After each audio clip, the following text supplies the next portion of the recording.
Boa tarde, boa noite, dependendo de onde você estiver.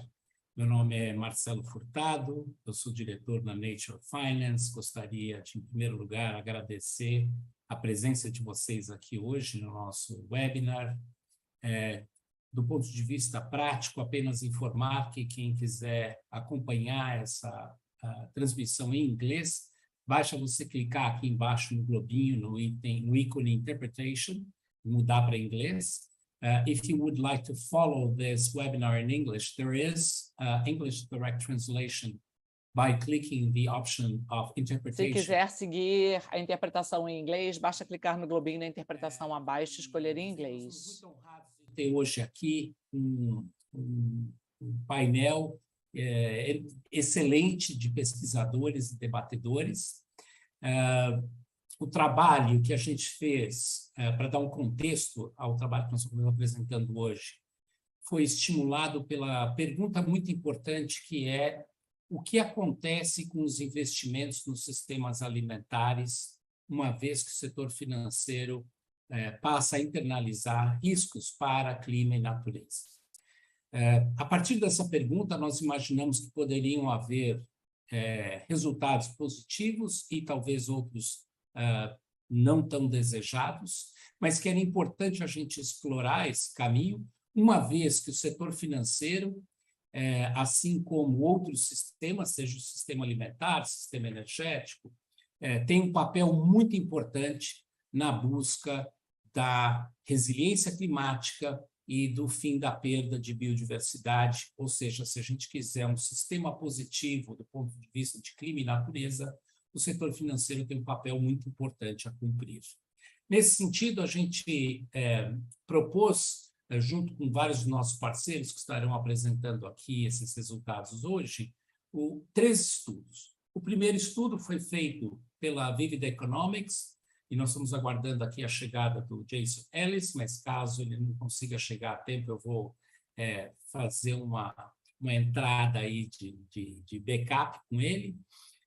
O primeiro estudo foi feito pela Vivid Economics, onde eles fizeram uma modelagem de como que a gente poderia olhar para esse sistema, e eu vou dar uma descrição melhor de como ele foi feito, do ponto de vista global.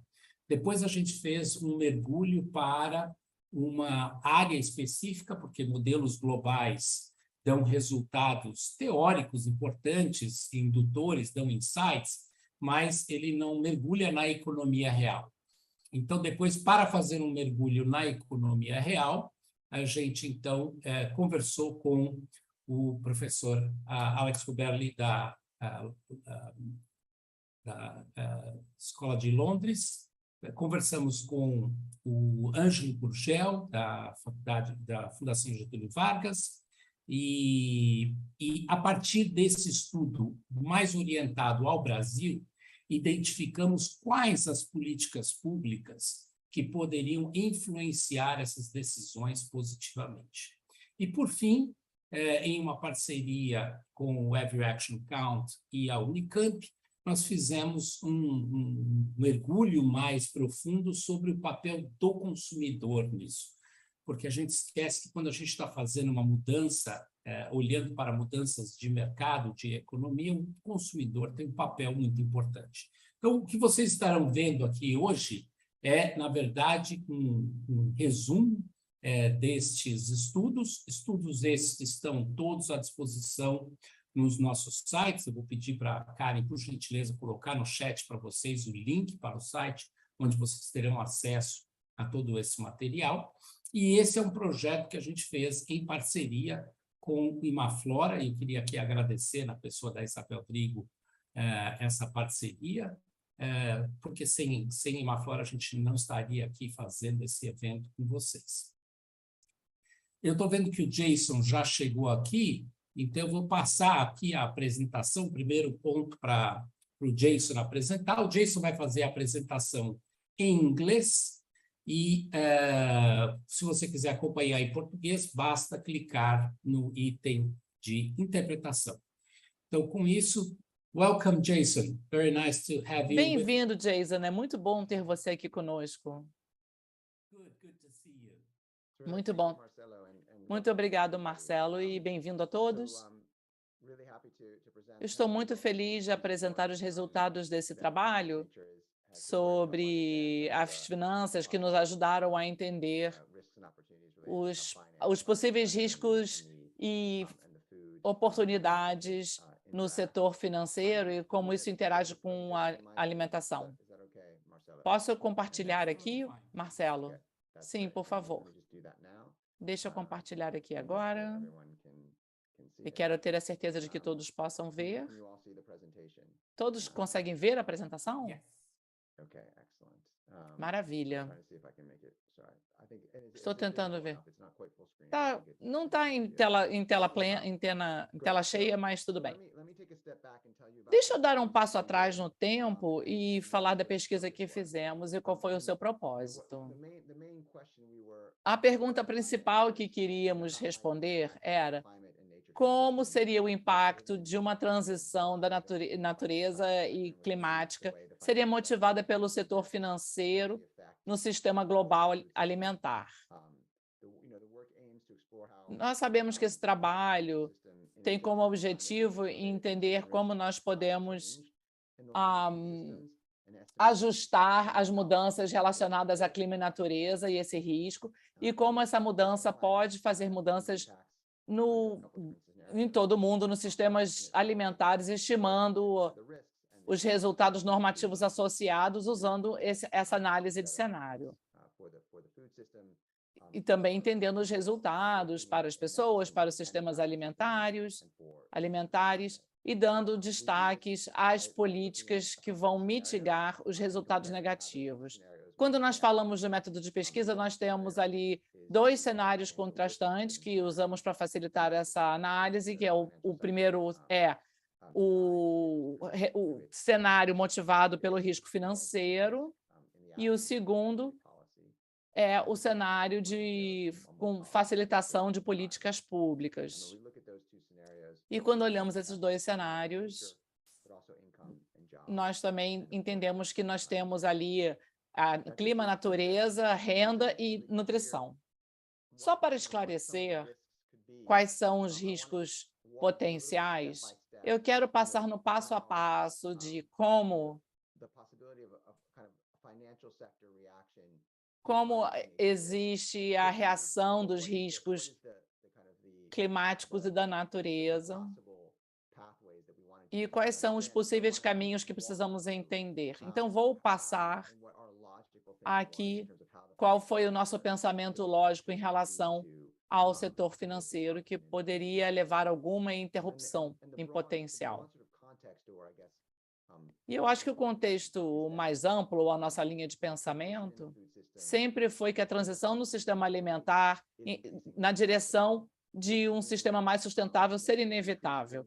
Nós vemos políticas em alguns países que fornecem alimentos e que exportam alimentos, nós vemos aí obrigações crescentes e que precisam fazer um due diligence na sua cadeira de fornecimento para ter certeza que não estão associados ao desmatamento. E nós também vemos que precisamos ter certas ações a partir de importadores como a Europa, para ter a certeza, por exemplo, que estão sendo atendidos todos os padrões de saúde e sustentabilidade. E é claro que vemos algumas ações conduzidas em várias jurisdições sobre a sustentabilidade do sistema. Então, vocês podem ver que há muitas transições possíveis e que elas estão se acumulando e que ainda não foram totalmente incorporadas e que também ainda não foram totalmente internalizadas pelo sistema financeiro. O que nós vemos é que o sistema financeiro vem olhando mais cuidadosamente para a internalização desses riscos e dessas condutas e criar um sistema mais capaz de quantificar a resposta a esses riscos. Talvez nós vejamos uma transição mais abrupta, porque nós entendemos que uma vez que o setor internalize os riscos, que haverá uma mudança da alocação de capital e nós teremos ali uma avaliação melhor do que onde se é possível investir. Então, nós temos expectativas possíveis para ter uma gestão mais profunda. E o setor financeiro faz uma avaliação dos riscos para talvez fazer uma transição mais abrupta e que talvez nós venhamos a ter algumas interrupções no sistema alimentar. Nós estamos tentando evitar esse cenário.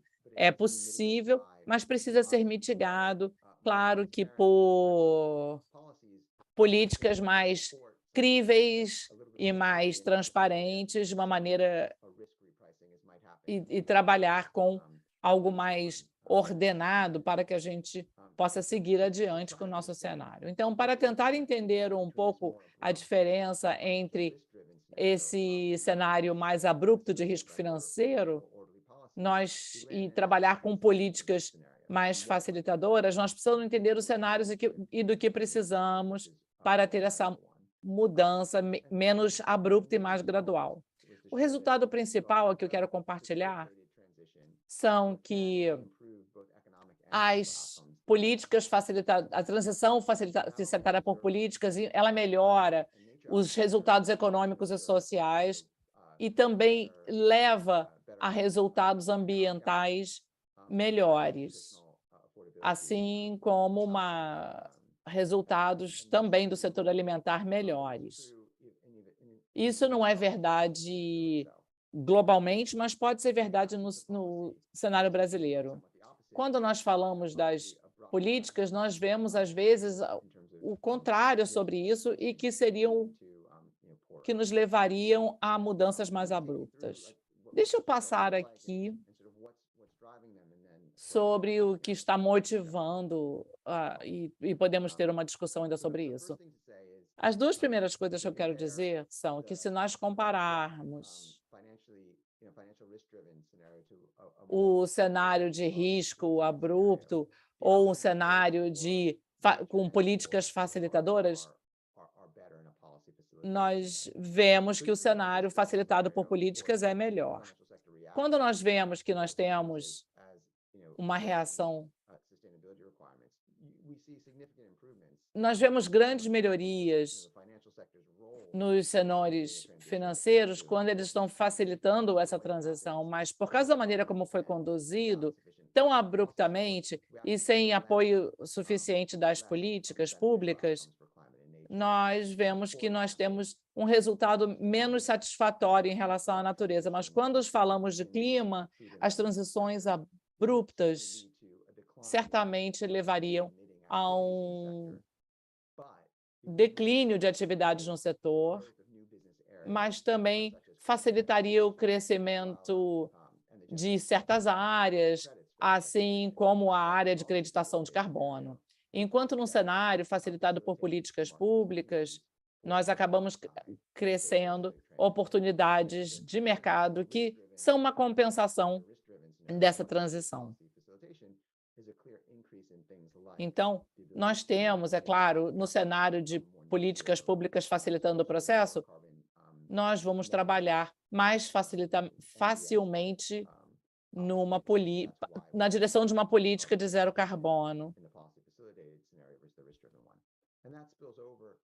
E isso acontece semelhantemente ao cenário relacionado à natureza, onde nós podemos ter a criação de mercados centrados na natureza ou centrado no fato de manter a natureza intacta e reduzindo o risco de certas atividades. Quando nós falamos do lado da natureza e clima, nós temos alguns cenários que são facilitados por políticas públicas e que demonstram melhores resultados e compensação, e não apenas uma mitigação de riscos.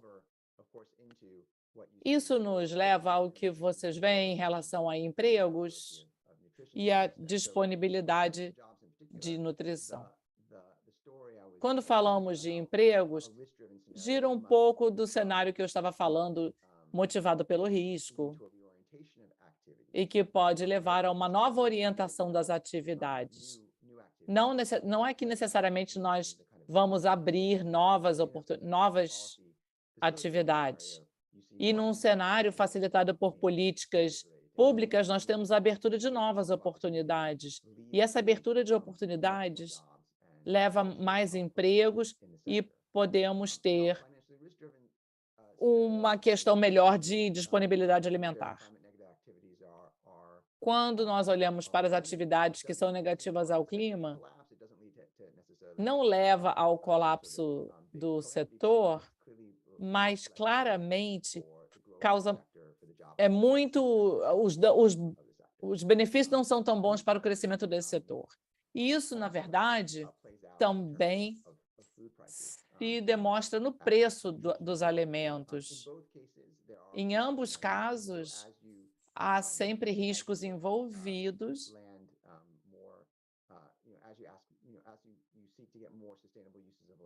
E ao ver usos mais sustentáveis da terra, nós vemos que nós temos também pressões que podem custar mais, mas que nós tenhamos uma política pública que venha a facilitar e que permita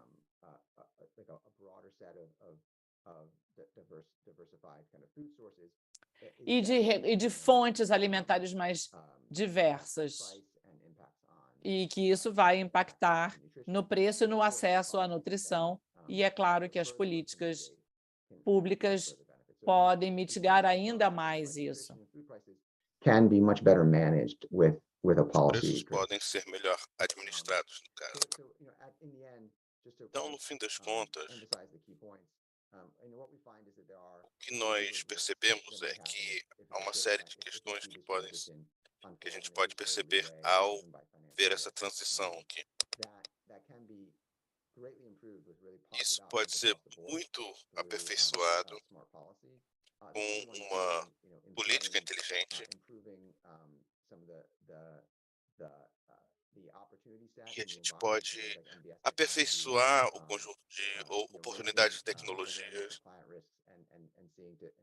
e ao buscar essa transição, esse financiamento relacionado à transição, inclusive as estruturas do mercado. Então, vou parar por aqui, Marcelo. Muito obrigado, Jason. Foi realmente fantástico. Nós vamos ter outros panelistas também, outros palestrantes mostrando seus resultados para falar a respeito disso. Então, muito obrigado. Só recapitulando um pouco, né, do que o Jason apresentou, vocês entenderam que, em primeiro lugar, o modelo olha para como a gente pode chegar em neutralidade climática e nenhuma perda de biodiversidade até 2050. Isso foi feito numa modelagem global e depois usando dados globais, olhando para o Brasil. Aí a gente pegou e falou assim, bom, mas e na economia real, com os dados reais que a gente tem de economia no Brasil, como isso se comportaria? Repetindo a mesma lógica, né? Olhando para esses dois cenários. O cenário em que você deixa o setor financeiro fazer essa internalização de riscos ao seu bel prazer, ou orientado por boas políticas públicas. E aí, com a pergunta adicional, se a gente tiver boas políticas públicas, quais são essas boas políticas públicas? E aí o trabalho que o Ângelo e o Alex fizeram com o apoio da Karen, da Isabel, foi justamente identificar estas políticas públicas que foram resumidas nas 6 políticas públicas que foram compartilhadas com os candidatos às eleições de 2022. Então, nós enviamos essas recomendações aos candidatos para a presidência, para governos estaduais, para Congresso Nacional, identificando que estas políticas públicas, em particular, que estão bastante alinhadas com o que vocês estão vendo como recomendações da Coalizão Brasil Clima, Floresta, Agricultura, do Observatório do Clima e tantos outros, são políticas públicas que, se implementadas, poderiam justamente auxiliar a dar esse ganho.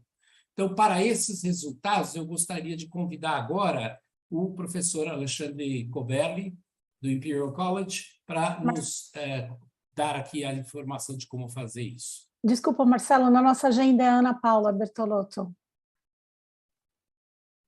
Ah, perdão, eu estava certo de que era o...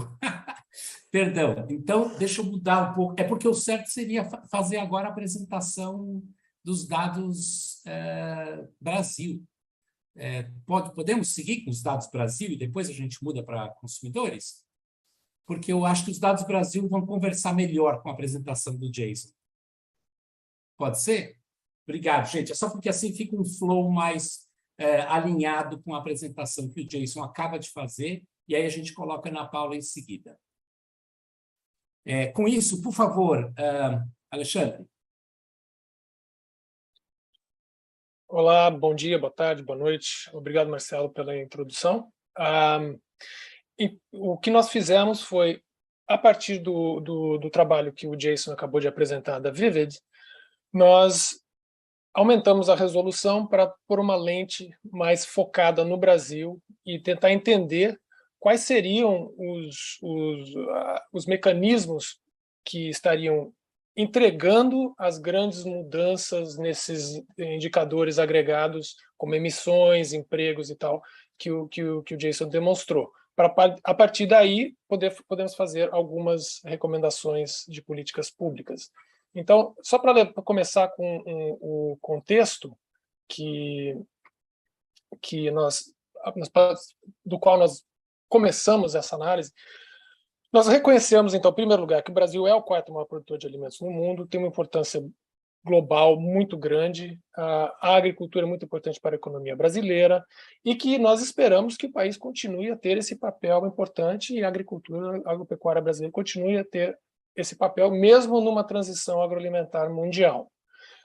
E reconhecemos que o setor agrícola está dando passos para reduzir a sua pegada ambiental, mas que, por outro lado, ele está muito exposto a um considerável nível de riscos nessas transições, conforme o Jason já indicou parcialmente, e também está exposto a riscos devido às mudanças climáticas globais. É também fato conhecido que melhorar a produtividade do sistema de criação de gado bovino traz benefícios tanto para a sociedade quanto para os pecuaristas envolvidos no sistema atual.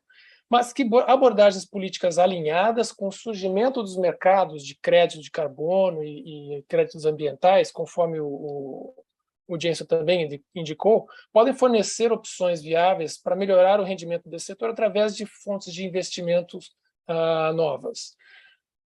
Mas isso vai exigir que as partes relevantes envolvidas na produção reconheçam que o setor está ameaçado por vários fatores de risco. Então, esse reconhecimento de que o setor não está isolado ou protegido desses riscos leva a uma mudança de atitude e de implementação de medidas para endereçar esses riscos. Então, tem que haver uma mudança de pensamento de que a ideia de que pode-se continuar a fazer negócios da mesma forma como eram feitos no passado, que isso pode continuar. Então, não tem mais o tal business as usual. O mundo no futuro vai ser diferente do mundo no passado.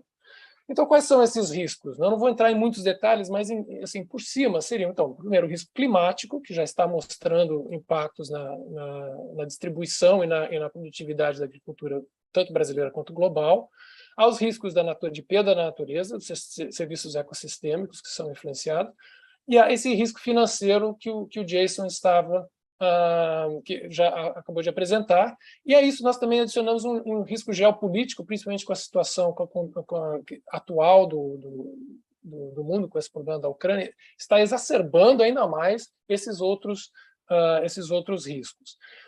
A isso nós adicionamos também a questão de riscos sociais, problemas de geração de emprego, de segurança alimentar doméstica, não só global, há problemas de equidade, isso gera toda uma percepção de risco de investimento no setor pelo investidor. Então, é uma questão também de percepção, e muitas vezes há um problema de quais são os agentes que estão fazendo uma coisa ou outra, mas é importante que isso seja também reconhecido de que isso tem um peso.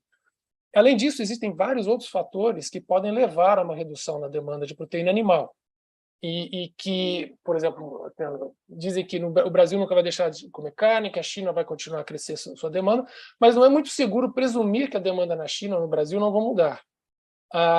As proteínas alternativas, por exemplo, é um desses fatores, e que vários países estão procurando maior segurança alimentar, de poder produzir proteína localmente. A China, que é um grande importador, já se manifestou a respeito de interesses em aumentar a produção de proteínas alternativas, e com isso pode levar a uma mudança na maneira como o mercado de proteínas internacional seja configurado. Então, agora entrando nos resultados de modelagem. Aqui, em primeiro lugar, esse resultado aqui não é dos cenários que nós fizemos, que estão alinhados com o que o Jason demonstrou. Esse é de um outro estudo que eu estou liderando também, para a Food Systems Economic Commission, sobre o papel do Brasil, e particularmente do setor pecuário, dentro de um mundo que faz uma transição total para uma trajetória de desenvolvimento sustentável, onde há uma queda muito grande na demanda por proteínas animais. Então, o vermelho aqui seria esse cenário, em que o Brasil se alinha e há uma queda na demanda de proteína animal, uma mudança de dieta, por exemplo, e que há uma queda. Isso aqui é o indicador de balança comercial, então, exporta tanto quanto importa. Então, há uma queda na exportação, isso se recupera conforme a demanda global continua a crescer, apesar de bem menos. Quando ela se estabiliza, a população continua crescendo até 2050, então há um retorno disso, a competitividade do Brasil aí entra em jogo. Contudo, se o Brasil e a China continuarem numa trajetória de consumo como é hoje, o Brasil pode se tornar um importador de carne bovina. Isso é uma condição extrema, mas que mostra que o Brasil não está isolado dos riscos. Isso acontece porque, se o resto do mundo para de produzir, para de consumir carne, sobra oferta. Então, é mais barato importar do que produzir domesticamente na totalidade. Então, parte seria doméstico, parte seria importado. Mas esse é um risco de que essa competitividade do Brasil tem um limite, que isso não é uma eternidade. Então, é só para dizer isso é que eu estou mostrando esse slide aqui. Então, como o Brasil entregaria essas reduções de emissões, esse aumento de biodiversidade que o Jason estava demonstrando? Então, esses dois cenários são muito parecidos com os cenários que o Jason mostrou. O azul é o que é baseado em políticas públicas e o vermelho é aquele que é baseado nos riscos financeiros. E aqui a gente vê que os investimentos, no lado esquerdo, nos dois cenários aumentam, tanto nas pastagens quanto nas lavouras, mas que eles aumentam mais se houverem políticas direcionadas, políticas públicas bem desenhadas e direcionadas a isso. E com esse aumento de investimentos, aumenta a produtividade da carne bovina e da soja e de todas as outras lavouras no Brasil. Isso não é nada de novo, existe muita gente que já está dizendo isso, mas nós estamos aqui nos alinhando com essas necessidades de que isso uma maneira de se entregar esses resultados positivos, é uma maneira importante de se entregar esses resultados positivos. E, ao mesmo tempo, o que acontece? Quando aumenta a produtividade, cai a necessidade da área plantada. E aqui o detalhe aqui ao lado direito, que a demanda pelos produtos dessas áreas não se altera. O que acontece é que, para entregar a mesma demanda, você precisa de menos área, de menos terra, e isso reduz a pressão sobre a terra. E que pode, então, o que não está demonstrado aqui é que aumentam as áreas naturais, a reconstituição de vegetação nativa, e isso pode, então, ser uma oportunidade para investimentos no mercado de carbono, de natureza, etc. Finalmente, a questão das proteínas alternativas. O Brasil tem um potencial muito grande para se tornar um grande fornecedor internacional, por causa da produtividade, da competitividade do setor agropecuário brasileiro. Mas o que a gente vê, seguindo as tendências que observamos hoje, sem nenhuma política adicional, a África ganha mercado se todos os países seguirem a mesma evolução de absorção das tecnologias necessárias para criar esse setor.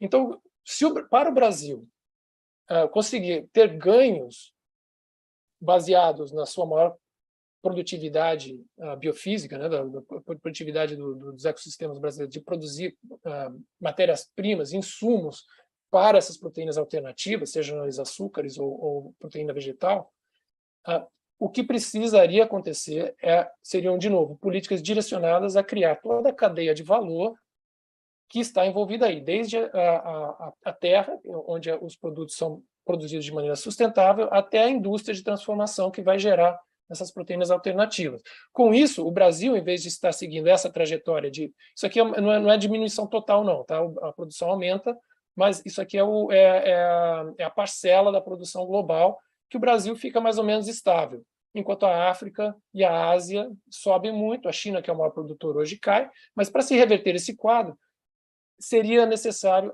fazer investimentos agora, antes que os grandes competidores lá fora comecem a fazê-lo.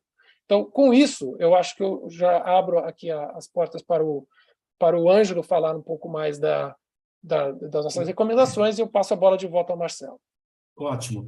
Ângelo, só antes de você entrar com as políticas públicas, só quero lembrar aqui os nossos participantes, então, para dar o contexto para quem eventualmente entrou agora no webinar. O Jason apresentou um estudo global alinhado para 0 emissões sem perda de biodiversidade. O Alex pega o modelo global, aplica à economia real brasileira com a mesma visão, 0 emissão sem perda de biodiversidade, o que significa sem mais desmatamento, inclusive com redução de áreas plantadas por causa do aumento da eficiência, e com 4 resultados normativos para os 2 modelos, seja o global ou o Brasil, que é resultado climático positivo, resultado positivo para a natureza e uma pergunta sobre o que acontece com empregos e acesso à nutrição.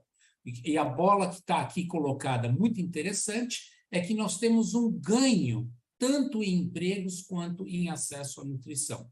Entretanto, o resultado que traz o benefício mais cedo e de maneira mais barata economicamente é justamente o resultado apoiado em boas políticas públicas.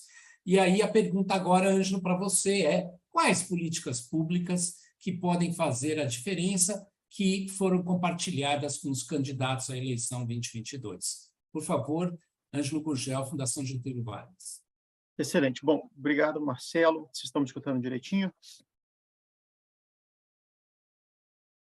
Sim. Tá, beleza. Bom, agradeço a oportunidade de dividir aqui um pouco das ideias que a gente gerou nesse estudo, junto com o Alex, de recomendações a partir desse diagnóstico de riscos, custos, uma transição abrupta em que o setor financeiro tirasse o pé dos investimentos por conta dos riscos que ele vai enfrentar. A gente traçou uma série de recomendações, aqui é um resumo dessas recomendações, agrupadas em grandes linhas e prioridades. Algumas dessas recomendações, com certeza, coincidem com outras iniciativas, com recomendações de outros grupos, e não esgotam as necessidades, como também as oportunidades que o Brasil pode enfrentar nessa transição do setor agroalimentar para um caminho mais sustentável.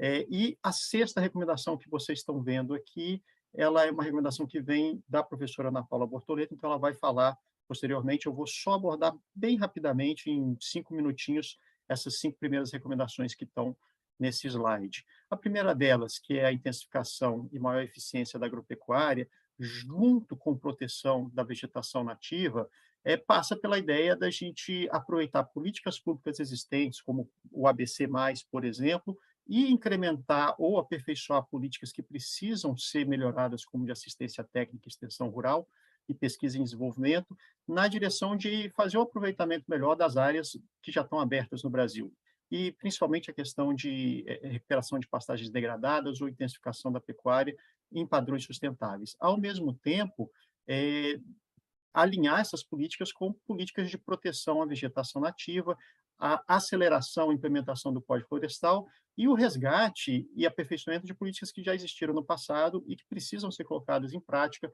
como o combate novamente, como o combate ao desmatamento, no estilo do PP Sedã e do PP Cerrado. O segundo grande conjunto de recomendações vão na linha de desenvolver essa cadeia de valor de proteínas alternativas que o Alex bem mostrou, que é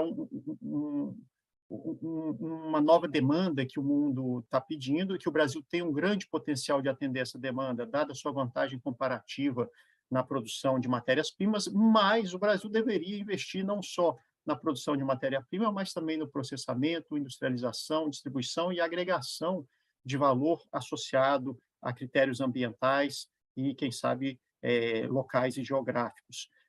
Existe todo um aparato potencial de ser mobilizado para isso, de políticas públicas, de programas de investimento e fortalecimento de existentes.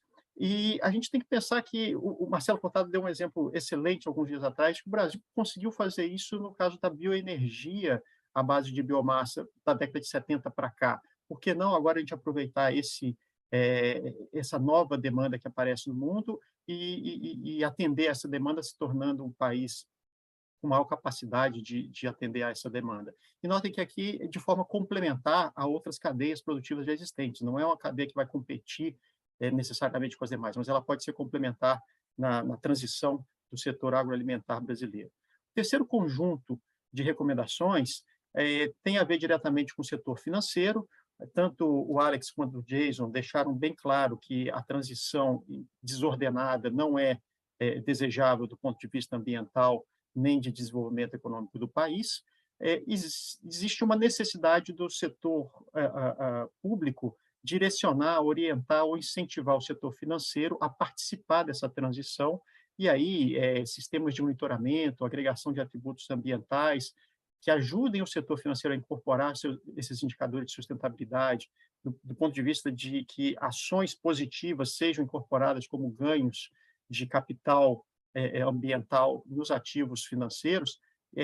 O Brasil tem uma oportunidade imensa disso e precisa do setor, do governo, direcionar políticas públicas nessa direção. A quarta recomendação tem a ver com os grandes debates que existem hoje internacionais do ponto de vista acadêmico, científico e de política pública em torno de conceitos como agricultura inteligente, intensificação sustentável, soluções baseadas na natureza, que o Jason mencionou.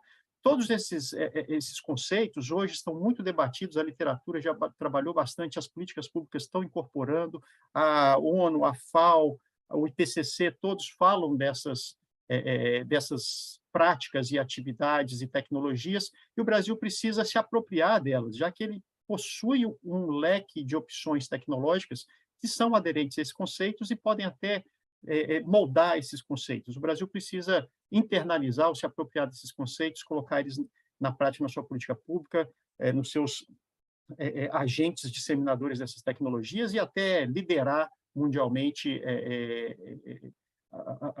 como essas tecnologias são roupadas e discutidas no debate internacional. Por fim, e não menos importante, o Brasil precisa pensar em políticas para melhorar a segurança alimentar. Um país que tem a diversidade de agricultores, produtos, sistemas produtivos como país e ainda sofrer de problemas nutricionais é algo bastante paradoxal. Existe uma série de ações mais, digamos, estratégicas que precisam ser tomadas e mais pontuais, cirúrgicas, que podem ser ativadas no Brasil, que dizem respeito à melhoria do capital humano, social, físico, financeiro, acesso a mercados, e um leque de políticas que existem e outras que podem ser criadas ou reativadas, como o Programa de Aquisição de Alimentos, que vão na direção de atender os públicos da agricultura que têm maior vulnerabilidade aos riscos climáticos e às questões sociais e de renda. Bom, esses são as principais recomendações e espero poder discutir com vocês depois, junto dos painelistas e de perguntas do público. Muito obrigado. Muito obrigado, Ângelo. Como você bem disse, nós estaremos apresentando a parte de consumidores logo em seguida com a Ana Paula, mas antes de ir para a Ana Paula, eu queria convidar a Isabel Drigo, do Imaflora, para debater conosco.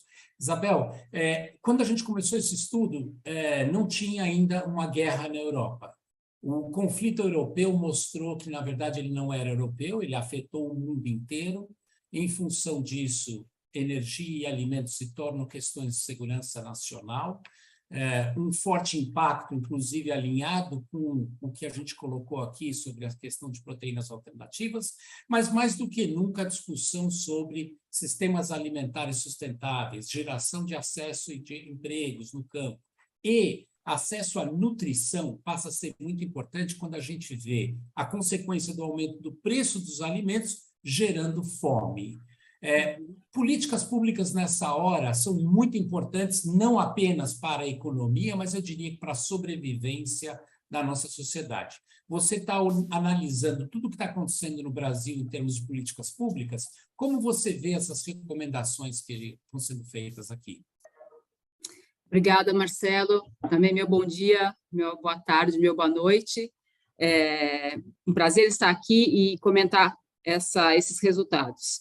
Olha, em primeiro lugar, é bom a gente lembrar, o Marcelo já falou isso, o Alexandre, o Ângelo, mas todo esse conjunto de recomendações que resultam desse estudo, eles estão muito, mas muito alinhados com o que outros coletivos também estão recomendando. E esses coletivos reúnem uma gama muito grande de organizações da sociedade civil, da área ambiental, da área social, né, estão ali no Observatório do Clima, na coalizão Brasil Florestas, Clima e Agricultura, em outras grandes redes, e todos, então, essa grande quantidade de cabeças e de inteligência está dizendo que a gente precisa equacionar todos esses fatores que foram apresentados, justamente porque a gente está numa situação de urgência climática e social, né, por esses efeitos esperados que o Marcelo mencionou.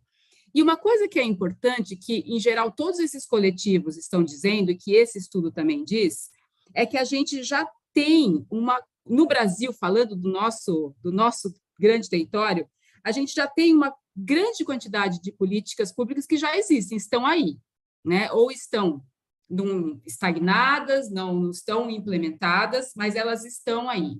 E elas têm nesses dois menus de políticas públicas. As ambientais, que precisam ser retomadas, foi citado o PPCDAN, né, o Plano de Prevenção e Controle do Desmatamento na Amazônia, mas tem o equivalente dele para o Cerrado, o equivalente para a Caatinga. Ambos tinham eixos que tocavam nessa questão da equação financeira, dos investimentos, né, não só do comando e controle, mas do que faria a transformação. Então, a gente tem um conhecimento acumulado que precisa ser retomado e aprimorado nos mecanismos de implementação. E do lado das políticas sociais, essas que vão aí ajudar a equacionar a questão da segurança alimentar interna, a quantidade e acesso e possibilidade de acesso ao alimento por outros estratos da população, elas também existem, né? A gente tem os programas da alimentação, da merenda escolar, que precisam ser retomados num nível de investimento suficiente, porque é aí que a gente vai conseguir fazer esse link e chegar numa transformação que também seja com justiça climática, né, considerando as necessidades dos diferentes grupos, as questões de gênero, as questões das vulnerabilidades. Então, todo esse conjunto, essa inteligência está mostrando que a gente tem políticas públicas existentes, um compromisso para a retomada muito sério e necessário, e uma reforma daquelas que estão aí, mas precisam ser melhor equacionadas. E um outro ponto que eu gostaria de comentar, espero que eu não vá romper aqui o meu limite de tempo, é que esses resultados também mostram que é fundamental em termos de, e aí sim a gente tem que falar também das políticas públicas de comando e controle, é eliminar o desmatamento nas cadeias da agropecuária, né? Então, a gente, olhando esse cenário do Brasil, com certeza, quem for lá e for ler o documento inteiro, vai ver que tem uma grande ligação para essas curvas ficarem interessantes, né? A redução de emissões e, enfim, o aumento de prosperidade esperado é que a gente elimine o desmatamento no Brasil. O desmatamento, se a gente pegar dados de emissão brasileiros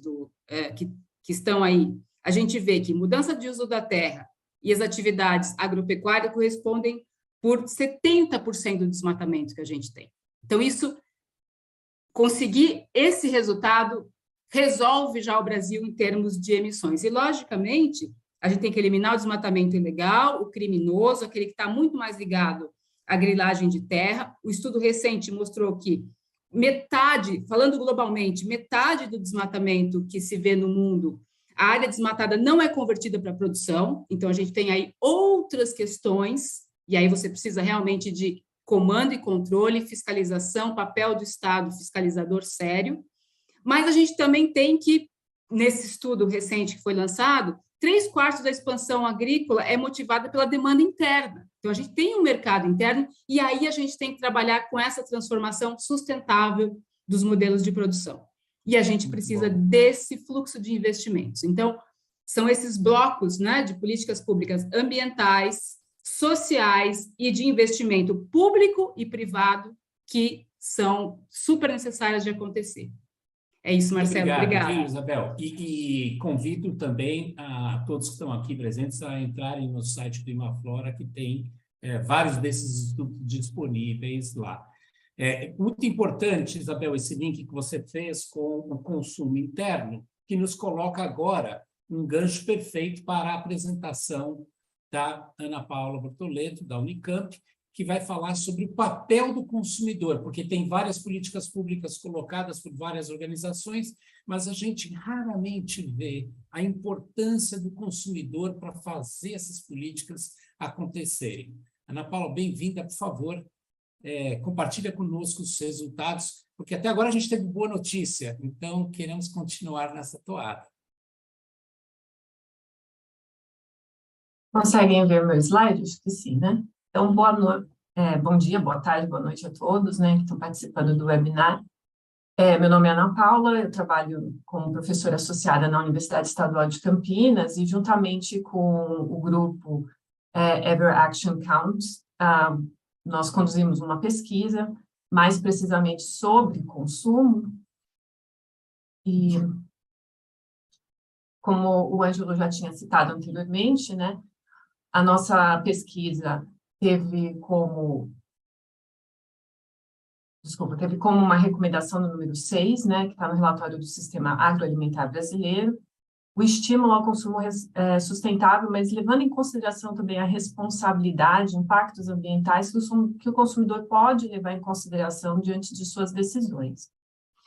A nossa pesquisa, basicamente, utilizou a terminologia nudge, né, que dentro do conceito ela significa empurrão, em português, seria a tradução literal, o que significa facilitar uma tomada de decisão pelo consumidor através de ferramentas e instrumentos que nós utilizamos, mas que não proíbem, né, ou alteram o preço de nenhuma das alternativas. No nosso estudo, mais precisamente, nós utilizamos o Green Nudging, o que significa que nós estamos tentando aqui facilitar a tomada de decisão do consumidor, favorecendo a mitigação de impactos ambientais e focando também numa melhoria da dieta alimentar.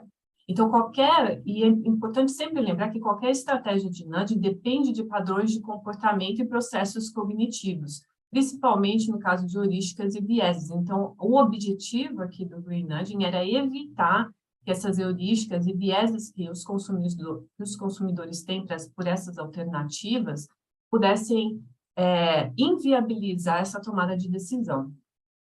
Bom, a estrutura do nosso estudo levou em consideração, primeiramente, na primeira fase, a pesquisa nacional dentro do Brasil para entender o processo de consumo de alimentos. Nós temos uma amostra representativa da população brasileira, com um intervalo de confiança de 95% e uma estimativa de erro aí em torno de 2,5. Então, nós conseguimos caracterizar precisamente o que os consumidores estão não só consumindo em matéria de alimentos, mas também em questão do desperdício de alimentos. Então, nós tentamos responder o que os consumidores compram, como eles compram e por que eles estão comprando. E, ao mesmo tempo, nessa fase, nós fizemos uma avaliação dos impactos ambientais dessas tomadas de decisão. Então, nós colocamos um panorama aí de impacto ambiental corrente desse consumo atual dos brasileiros.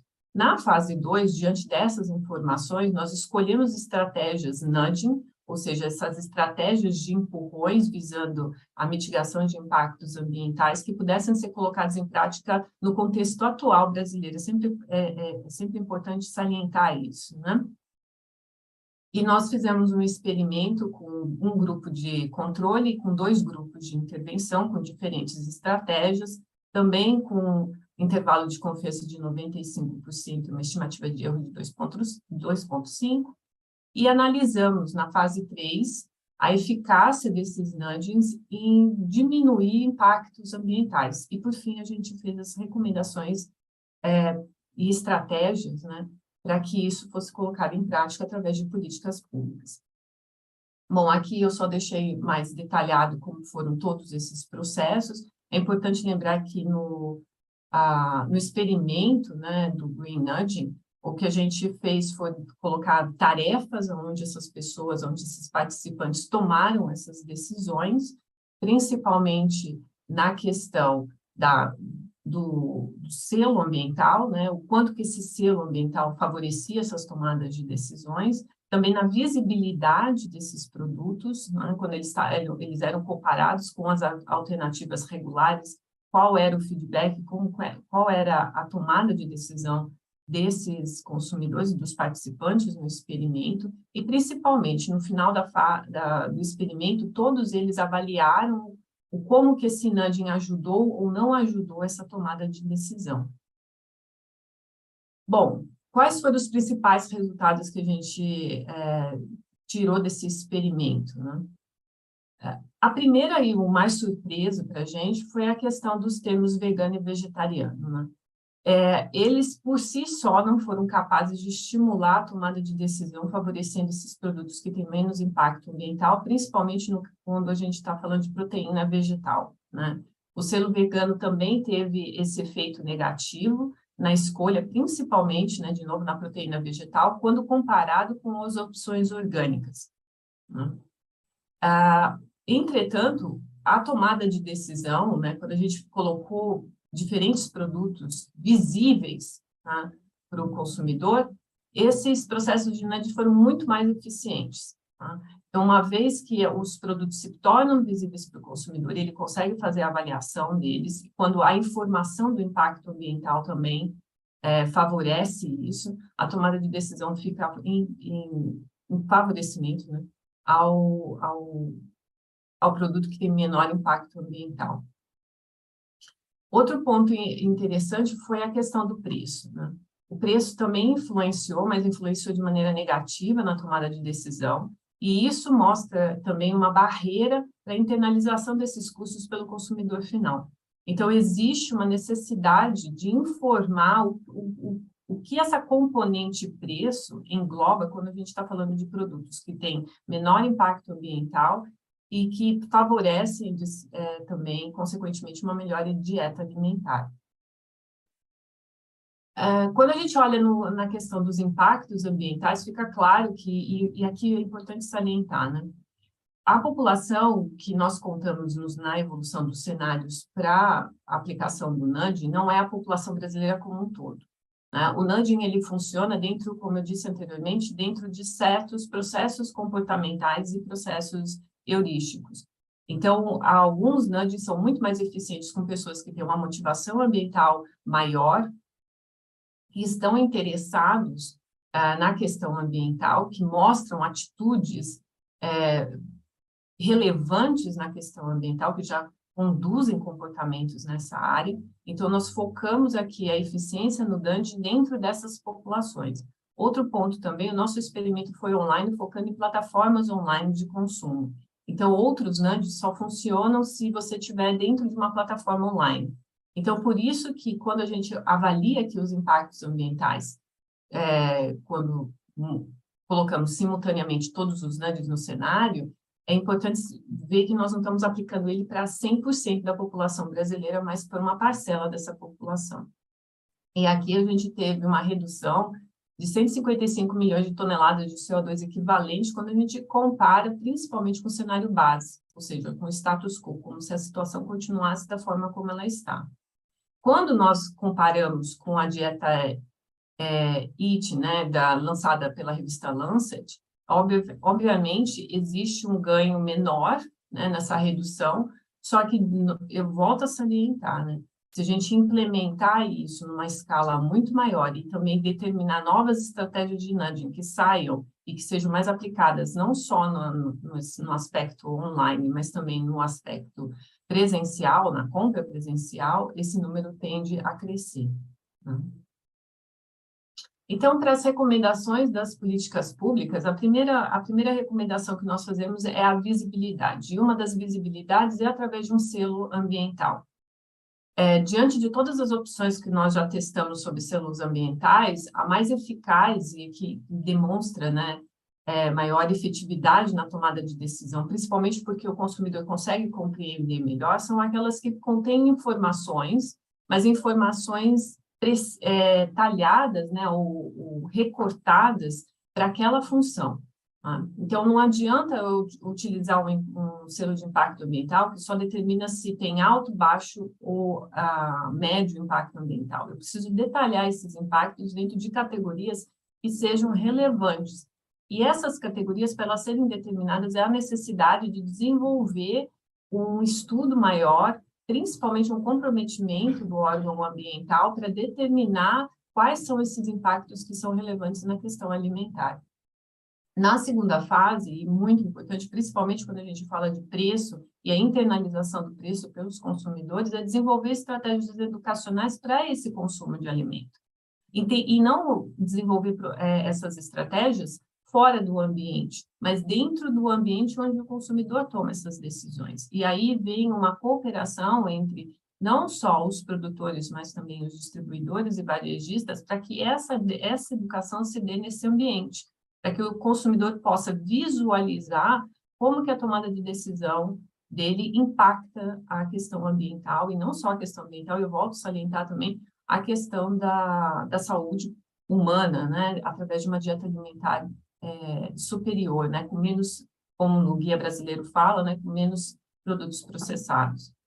E, por fim, desenvolver políticas públicas que realmente valorizem esses indicadores, né, para que a gente possa monitorar e efetivamente olhar a eficácia desse selo ambiental e dessas estratégias educacionais. Eu acho que eu fiquei dentro do meu tempo, mas eu queria agradecer, porque hoje eu estou aqui representando um grupo de especialistas e pesquisadores também, né, que contribuíram para essa pesquisa ser realizada. Bom, Marcelo, acho que era isso. Muito obrigado, Ana. Muito obrigado. E isso mostra a importância que tem o engajamento do consumidor nessa jornada. O resumo, então, do conjunto de estudos apresentados é de que nós podemos buscar a resiliência climática, o fim da perda de biodiversidade, com ganhos econômicos, com ganhos de emprego e com acesso à nutrição. E que os consumidores podem ser engajados, e tudo isso depende de boas políticas públicas. Falamos, não em profundo detalhe aqui, em função do tempo, sugiro a vocês darem uma olhada no estudo completo. O próprio Fábio De Boni perguntou no chat sobre especificamente a questão de políticas fundiárias. Sim, Fábio, isso está complementado nas políticas apresentadas, com implementação do Código Florestal, e o que eu acho muito importante também salientar é que na modelagem apresentada pelo Alex e Ângelo, existe uma redução, inclusive, de área plantada, então não é só que você não precisa mais desmatar nada, dá para recuperar áreas já desmatadas, e isso tudo agora a gente quer colocar para os nossos debatedores, e a gente escolheu uma representação do agronegócio, uma representação do setor financeiro, uma representação da academia e sociedade civil, para ter uma escuta sobre isso que foi apresentado. Eu queria agora convidar o Marcelo Brito, que, além de ser da Fundação Dom Cabral, é membro da Coalizão Brasil Clima, Floresta e Agricultura, é investidor na bioeconomia, então eu não consigo pensar um nome melhor, Marcelo, do que você, para comentar essa sinalização para o setor financeiro, agora, baseada em ciência, com dados. Como que você vê a possibilidade de impactar o investimento para o Brasil poder trilhar esse caminho? Por favor. Furtado, muito obrigado. Bom dia a todos que nos acompanham aqui no Brasil. Boa tarde àqueles que estão fora do país nos acompanhando. Bom, estudo muito significativo, muito importante. Como nós que estamos mais velhos, né, que já há algumas décadas trilhamos essa luta, eu me lembro do início lá das mesas redondas, no final da década de 90, começo da década de 2000. Se a gente tivesse pensado assim, talvez o mundo fosse diferente hoje, né? Mas naquela época nós jogamos todo o peso da transformação em cima da produção primária, deixando o setor financeiro e outros importantes partícipes desse processo, como a manufatura, como a cadeia de varejistas, fora do processo. Eu me lembro que no início das grandes mesas redondas internacionais, você raramente encontrava um ou dois representantes do setor financeiro sentado nesse processo. Então, eu acredito isso a um aumento de maturidade e, mais do que isso, um entendimento que as transformações só ocorrerão se a gente conseguir colocar todos os eixos verticais participando com seus efeitos dentro dos eixos horizontais da economia. Focando um pouquinho aqui no Brasil, eu quero dar um enfoque, Marcelo, hoje aqui na parte social, que eu ouvi muito pouco social. Eu li os estudos e sei que tem lá, mas foi pouco falado aqui. Então, mas eu acho importante a gente dar um highlight nisso, tá? Porque transição não pode significar falta ou penalização financeira dos mais pobres, dos mais necessitados. E nós estamos assistindo isso, né, com as quebras das cadeias de suprimentos que ocorreram durante a pandemia e, novamente, agora com a invasão russa ucraniana. Isso nos trouxe à tona que alguns modelos, principalmente na transição energética, não foram feitas sob os devidos cuidados. E hoje nós temos bilhões de pessoas sendo fortemente penalizadas por isso. Então, ótimo que a gente está tratando dessa transição com muito carinho e com muito cuidado, principalmente num país tão diferente quanto o Brasil. E eu queria levantar um número que é importante, Marcelo, porque nós estamos falando aqui de agronegócio, nós falamos aí de pecuária, junto dentro, né, da agropecuária como um todo, e no universo de mais ou menos 5,2 milhões de propriedades rurais no Brasil, 82% nunca tiveram acesso a financiamento. Significa que 82% das propriedades rurais brasileiras passam um processo de fome. Elas não são rentáveis, elas não são economicamente viáveis, elas não têm acesso, por não ter acesso a financiamento, elas não têm acesso à tecnologia, não têm acesso à ciência, não têm acesso à produtividade. Opa, então, espera aí, nós temos algo aqui para ser tratado dentro desse processo, porque nós estamos falando de uma revolução da forma de produção no Brasil, mas como é que a gente faz isso se 81% das propriedades rurais não têm acesso a financiamento?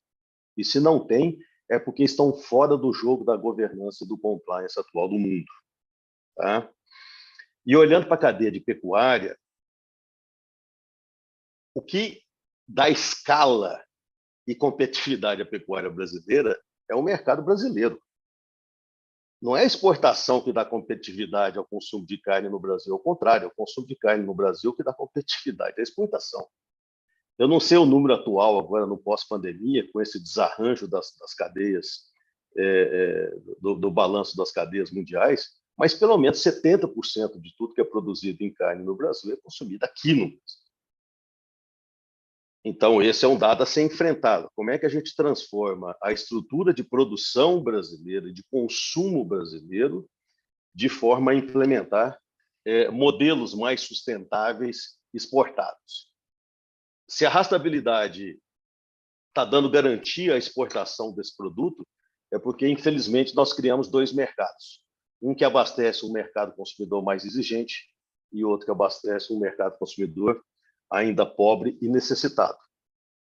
E essa mesma pressão que a gente faz, por exemplo, está dando uma transição no modelo de produção pecuária no Brasil, onde as grandes produções deixam de ser 100% pasto e passam a incorporar confinamento pelo menos nos 3 últimos meses de engorda, o que não transforma o processo em mais sustentável.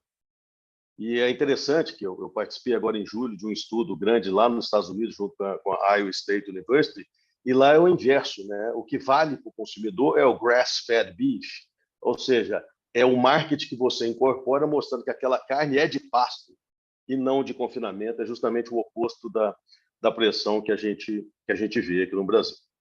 Certo. E aí, Marcelo, em cima dessa pressão do uso da terra, sobre o uso da terra, do combate necessário à eliminação do desmatamento, esse é um negócio que a gente tem tirado do vocabulário da produção de alimentos. A gente olha essa desigualdade, essa enorme miséria no campo que acontece no Brasil, no 4º maior produtor de alimentos, o 3º maior exportador do mundo. A gente fala de economia verde, de carbono, de pagamento de serviços ambientais, como se isso fosse factível para essas 5 milhões de propriedades que eu estou citando para vocês. A chance dessa turma, no curto e médio prazo, participar dessa economia é zero, a não ser que a gente institua políticas públicas de verdade que possam incluir esses pequenos produtores em sistemas cooperativistas, associativistas, onde a escala necessária da junção dos pequenos dê o devido acesso a pagamento de serviço ambiental e mercado de carbono. Então, eu fico feliz de estar participando aqui com vocês desse processo de transição, e nós temos aqui, eu não vou dizer desafios, mas vou dizer que temos oportunidades fantásticas aqui no Brasil, pois que país do mundo ainda tem 5 milhões de propriedades a serem incluídas dentro de um processo produtivo verde e socialmente correto. Obrigado, Marcelo. Muito obrigado, Brito. E eu acho que você tocou num ponto muito importante, que é a nossa recomendação 5, que olha justamente para essa questão da agricultura familiar, do papel do pequeno produtor. A gente destacou isso muito. É óbvio que o estudo é agnóstico, no sentido de se o mercado é exportação ou interno, ele fala sobre a produção em si, mas você deixou uma provocação excelente para eu passar agora para a Caterina, do BNP, que eu agradeço muito, Caterina. Você está aqui com o chapéu do setor financeiro, você já é uma forte proponente da inclusão da sustentabilidade no setor financeiro, mas se você pudesse compartilhar conosco um pouco a sua visão de esse tipo de organização de informação como a gente fez, modelando e mostrando para o setor financeiro que o setor financeiro só tem a ganhar quando trabalha junto com boas políticas públicas. Qual é a chance que você vê da gente transformar a realidade do Brasil no papel do setor financeiro aqui no país e fora? Muito obrigado, bem-vinda. Desculpa, obrigada, bom dia, boa tarde, boa noite. Primeiramente, muito obrigada pelo convite, e é uma super honra para mim estar aqui com várias lideranças que têm moldado minha opinião pessoal, minha trajetória como profissional de clima e sustentabilidade. Eu amei o estudo, eu li ele ontem, eu me senti muito contemplada, tipo, ou como em inglês fala, né, I felt seen. Eu acho que o estudo captou muito bem essas tensões, esses conflitos que bancos têm, de ter políticas que regem financiamento para levar em conta e consideração risco climático e de biodiversidade, mas, ao mesmo tempo, promover uma transição. E daí a gente se pergunta que tipo de transição é essa, né? A meta está posta, ela é bem ambiciosa, descarbonização até 2050, o que é bastante desafiador. E daí, pegando o gancho do que o Marcelo Brito falou, desafios sim, mas também muitas oportunidades. E eu queria só talvez abordar um pouco de como o BNP Paribas tem se organizado para isso. E quem não conhece o banco, é um banco francês, é um dos top 10 maiores do mundo, e recentemente ganhamos alguns prêmios aí pela nossa atuação em cima de financiamento sustentável. Eu vou falar em 3 partes sobre nossa gestão de risco, como a gente está promovendo essas oportunidades, respondendo a sua pergunta, Marcelo, e também a importância de parcerias. Então, aí que eu acho entra bastante o que a gente está fazendo aqui hoje. o banco BNP, como muitos outros bancos, entende o risco da mudança do clima e risco de perda de biodiversidade como risco financeiros também. Então, hoje saiu um estudo do Moody's que está falando que o risco da perda de biodiversidade pode custar até 2 trilhões de dólares, né? Então, no banco temos um esforço desde 2011 de integrar critérios de biodiversidade e clima em decisões de tomadas de crédito.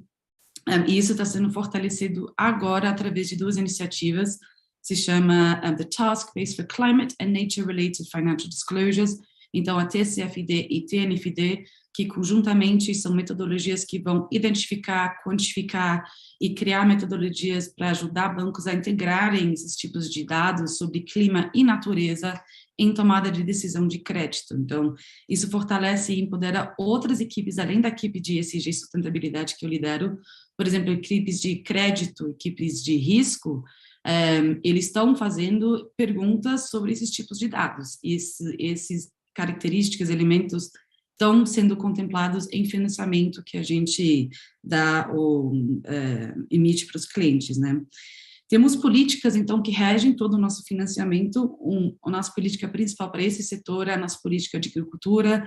Ela tem, sim, uma parte que foca no desmatamento na Amazônia e no Cerrado. Nossa política do BNP Paribas, ela saiu do Brasil, ela é alinhada com a Accountability Framework Initiative, que é uma iniciativa de 12 ONGs, e ela coloca 2025 como a meta para os nossos clientes atingirem o desmatamento ilegal e legal até essa data. Então, a partir dessa data, o BNP Paribas não irá mais financiar clientes que ainda estão com desmatamento dentro das cadeias, tanto legal e ilegal.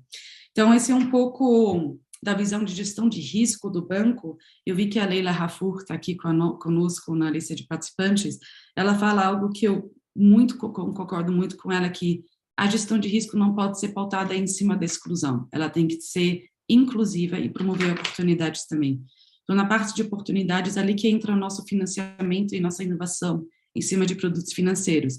Então, temos produtos voltados para a cadeia, que financia CAPEX verde e sustentável, ou que financiamento que atrela o custo do financiamento com indicadores dos nossos clientes. Então, lá a gente está trabalhando com vários produtos financeiros, inovação, e também com investimento de impacto para apoiar startups que estão comprometidos com a transição ecológica.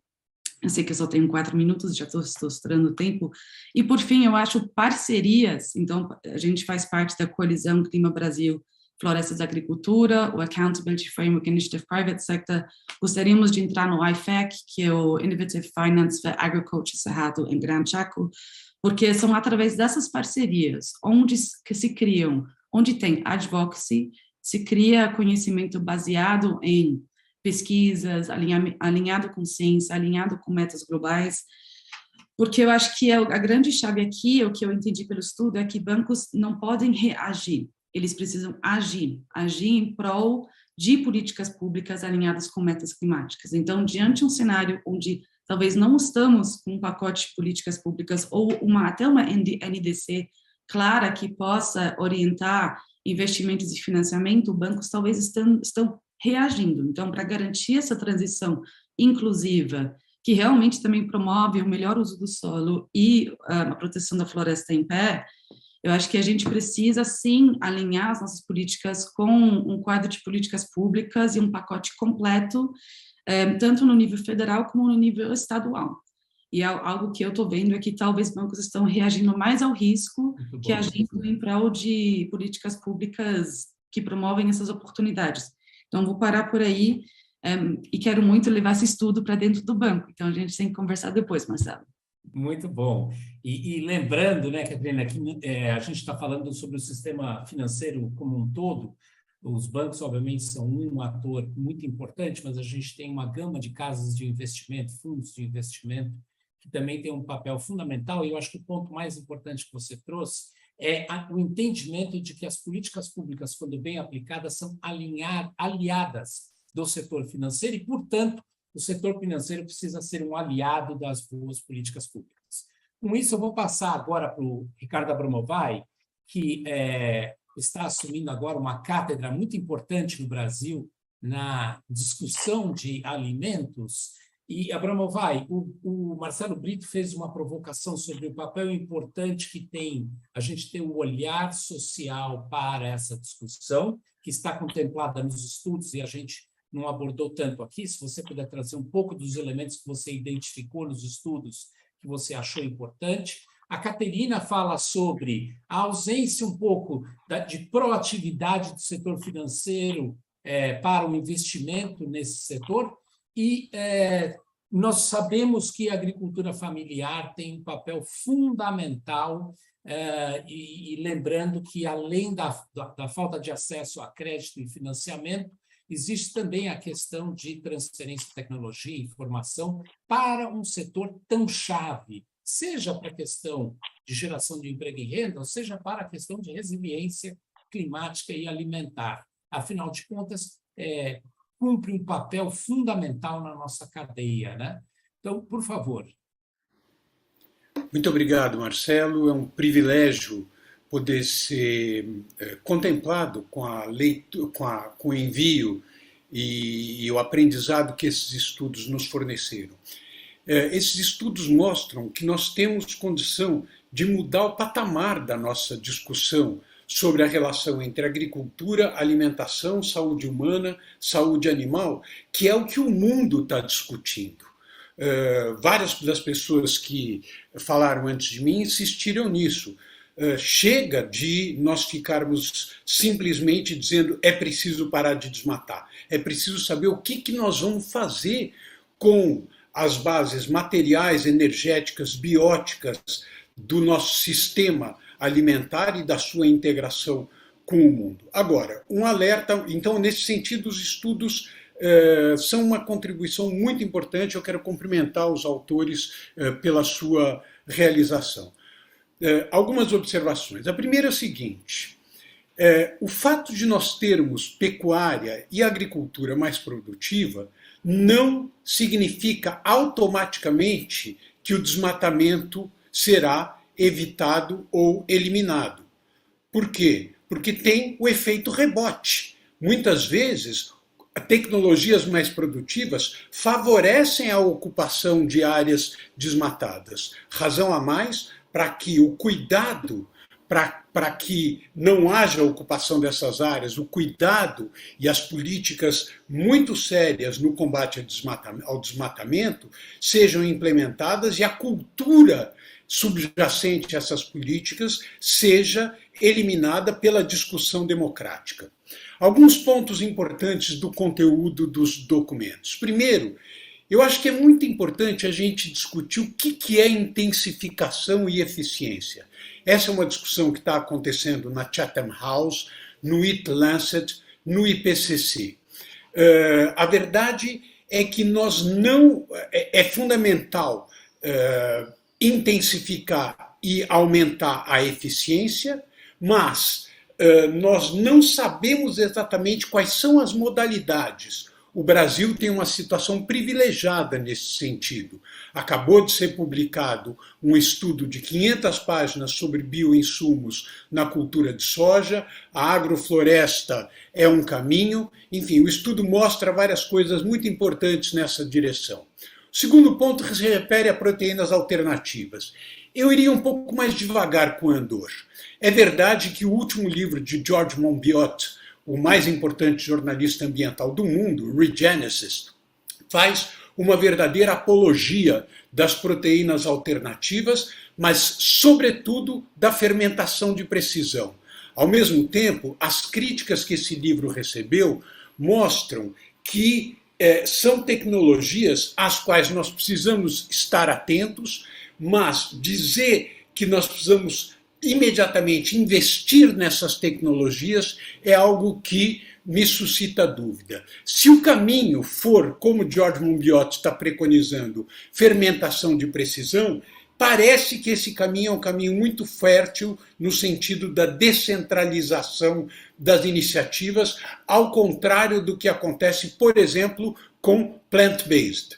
Qual é o problema fundamental com plant-based? E aqui eu abordo um tema e um termo que não foi abordado que eu não vi mencionado sequer no estudo e que, para mim, que estou no momento ligado à Faculdade de Saúde Pública da Universidade de São Paulo, é um termo fundamental: os alimentos ultraprocessados.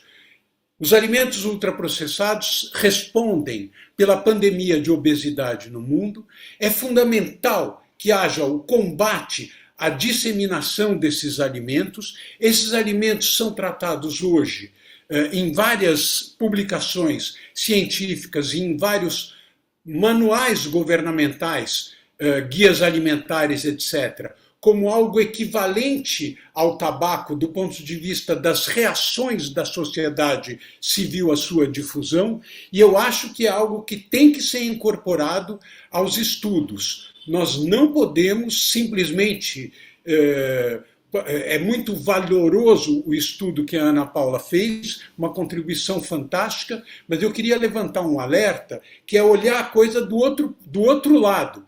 Quer dizer, não só o que os consumidores preferem, mas o que o sistema econômico está oferecendo aos consumidores. Oferecer aos consumidores uma quantidade crescente de alimentos ultraprocessados, esperando que haja alteração nas preferências dos consumidores para que essa oferta não mais ocorra, não me parece ser um caminho sensato e de pouco risco. Os alimentos ultraprocessados estão sendo cada vez mais criticados. No Brasil, o que reduziu fundamentalmente o consumo são os alimentos frescos. E, por fim, eu acho importante levantar o tema da agricultura urbana e periurbana como fonte de alimentos frescos para as populações brasileiras, e há vários estudos caminhando nessa direção. Muito obrigado e parabéns aos realizadores desses estudos e parabéns, Marcelo, por essa iniciativa tão importante. Muito obrigado. Eu vou pedir para todo mundo, se puder, abrir as câmeras, porque a gente vai fazer o encerramento agora. Eu gostaria que quem estiver assistindo a gente possa ver quem vocês são, para, inclusive, depois procurar com mais perguntas. Eu acho que você... Um comentáriozinho final aqui, Isabel, antes de passar a bola para você fazer o nosso encerramento. Nessa questão de proteínas alternativas, Abramovay, eu costumo dizer que, para mim, é um paralelo com o que eu trabalhei com energias renováveis.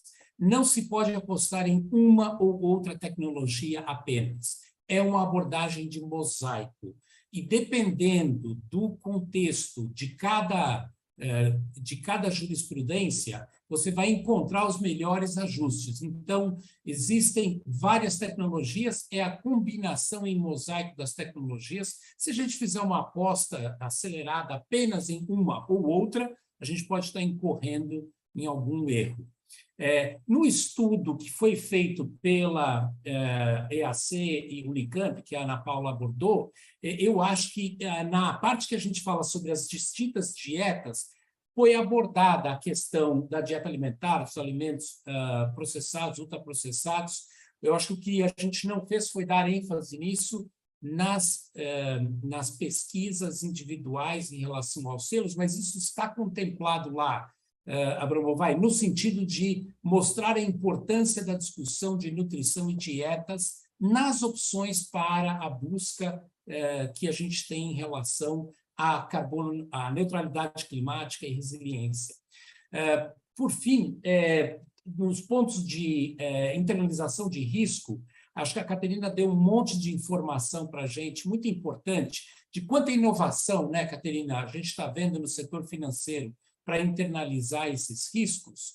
E eu acho que o recado que fica aqui do nosso debate é que a gente quer que o setor financeiro faça duas coisas. Uma, continue nessa busca de inovação, mas, por outro lado, torne-se um aliado mais forte, não só identificando as oportunidades de investimento de maneira mais ampla, mas alinhando estes investimentos com o que a gente entende que é a maneira que a gente tem de fazer uma prosperidade econômica, uma verdadeira bioeconomia acontecer, que é com a participação de boas políticas públicas.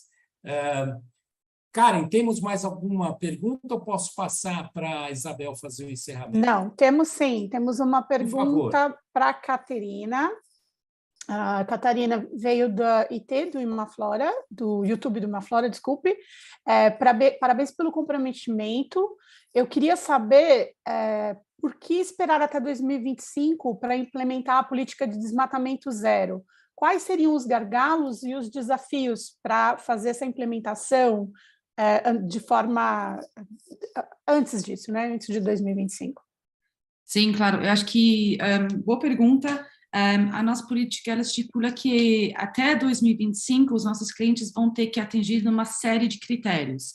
Então, desmatamento zero é super complexo. Temos, por exemplo, no Brasil, o fato que temos a questão do desmatamento legal. Então, já esse desalinhamento de definição, por exemplo, desmatamento torna bem difícil poder alinhar financiamento com a ideia de desmatamento zero, né? Porque em algumas regiões do Brasil, como no Cerrado, tem essa questão de desmatamento legal. Nós usamos o Accountability Framework Initiative como uma base, um guia, basicamente, para criar a nossa política. Também elaboramos a nossa política muito em colaboração com os nossos clientes para entender quais são os mecanismos e para onde eles estão indo para preencher algumas lacunas. Então, até 2025, a gente gostaria que os nossos clientes, por exemplo, atingisse o seguinte, né, rastreamento total da cadeia direta e indireta dos produtos carne e soja, principalmente na Amazônia e no Cerrado, monitoramento 100% das cadeias de fornecedores diretos e indiretos para os mesmos commodities, as mesmas regiões, até 2025, relatoria anual em cima de uma série de indicadores que mostram o desempenho, e também, muito importante, implementar programas de engajamento dos fornecedores. Então, de novo, pensando na questão de inclusão versus exclusão, nós gostaríamos e estamos acompanhando os nossos clientes para ver o quão eles estão implementando programas ou capacitações, assistência técnica, etc., que apoia essa transição dos fornecedores. Isso leva tempo, isso não se faz de um dia para o outro. Muitos dos nossos clientes atuam em uma esfera grande, alguns estão começando a fazer rastreamento das cadeias indiretas agora, então, por isso que colocamos 2025, muitas outras instituições financeiras trabalham com a data limite de 2030, e lembrando que já em 2010, várias iniciativas multissetoriais colocaram 2020 como a data limite para alcançar o zero desmatamento, que não aconteceu, então, por isso que trabalhamos com data de 2025. E, Marcelo, eu fiz uma autocrítica ao setor, mas eu só queria falar também, qualificar um pouco melhor, né? Na ausência de políticas públicas, né, poder financiar a ideia de zero desmatamento, o financiamento, ou agricultura sustentável, ainda apresenta certos riscos para instituições financeiras, tanto bancos como outras instituições financeiras. Então, é necessário ir em busca de mecanismos de de-risking, por exemplo, né, como blended finance, etc., que atualmente ainda são muito tailor-made, né, que não são produtos de prateleira, é caso por caso. Temos uma transação que está olhando para a cadeia, que vai prover incentivos financeiros para fornecedores que têm excedente de reserva legal, por exemplo. Então, estamos explorando novas estruturas aí. Muito bom. Gente, eu queria agradecer muito, passar aqui para a Isabel e lembrar a todos que estão nos ouvindo que esse é só o começo de uma grande jornada. Espero que o estudo seja provocador de muita transformação e que as propostas que a gente fez para os candidatos sejam ouvidas e que, como a gente tem resultado das eleições em breve, quem sabe a gente poderá trabalhar com as equipes de transição na presidência, nos governos estaduais, no Congresso Nacional, fazendo isso acontecer. Isabel, contigo a bola. Obrigada, Marcelo. Não, minha fala é somente para agradecer muito todos que estiveram aqui presentes. Vejo aqui na nossa lista vários parceiros, a Nature Finance, todo o time de Imaflora que participou, a Karen, a Morena, que estão aqui por trás, e o pessoal da técnica. Então, muito bom. E lembrar que nada é mais importante que o livre debate das ideias e que nós estamos numa urgência climática e as ideias também precisam sair do papel. Então, é isso. Muito obrigada e uma boa tarde a todos e a todas. Obrigado.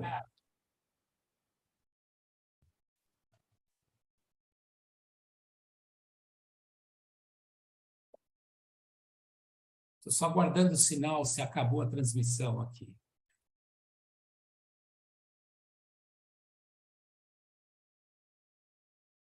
Alô, técnica?